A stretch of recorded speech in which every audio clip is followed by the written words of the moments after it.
My name is Guy Stovall III. I'm from Houston, Texas.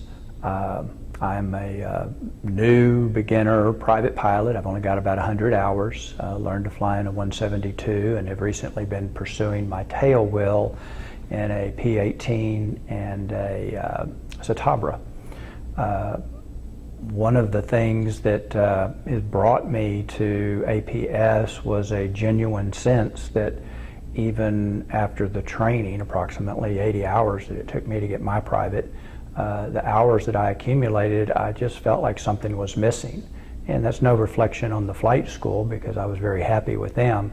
It was merely a matter that there were things told me that if I experienced, I should handle in certain ways, but I never experienced them with my instructors, and I'm not so sure that they had experienced what they were explaining to me. So I did a little research and found APS and looked at all their material, got on their little email that they sent out every day for about a month, and convinced myself that this was the experience that I was looking for.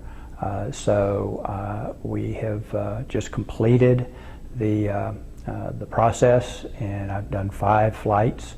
The academic side of it was very illuminating, satisfied a lot of my questions and issues. The flight portion was probably some of the most real experience I could have imagined. It related to the knowing what to do, not thinking about the wrong things, and solving the problem in the air in spite of all the emotional and physiological confusion that I was dealing with. But the explanations given me in the air, the repetition of the experience, the demonstrations, while I feel that I have probably accomplished all of these maneuvers just barely adequate, I definitely feel far more prepared to be able and deal with the problem that comes up in my flying, which is what I wanted. I want to know what's going to happen if I find myself in a roll past 60 or 90 degrees, and how to resolve that, or if some form or fashion I got myself in a spin, how to get out of it and literally physically do it the right way. The experience here has been great. I worked with Random and I want to say Michelle, but I think Melissa, I believe. And they have been so kind and accommodative, and worked with me in all the different ways that have been helpful to me. They were patient, took time to explain. I never felt this was a rushed event. They were here to make sure that I walked away more confident, and that I am more confident.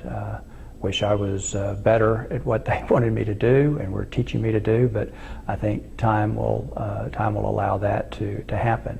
So I heartily endorse the training. In fact, intend to share my experience with several other pilots, several of them that have actually pilots working for them, about this, because I've heard them talk about the concern they have with their pilots becoming more of systems operators with far less stick and rudder or actual flying time, flying the airplane time involved. So in fact, my brother is a pilot as well, and I'm going to be putting the pressure on him to go through this, because despite the fact he's got 30 years of flying, I see that this is an opportunity for him to make himself a little safer and a little more prepared for the type of flying he does, which is in the mountains of West Texas. So he does deal with a lot of wind shear elements. So all said, it's been a great experience. I actually hope to come back and do some recurrent training, hopefully in maybe the next 6 months, after I've had a chance to digest the video that they're going to share with me of my flying, and the chance to try to understand it and comprehend better what I was doing up there. Anyway, APS, we'll see you again soon. Thank you.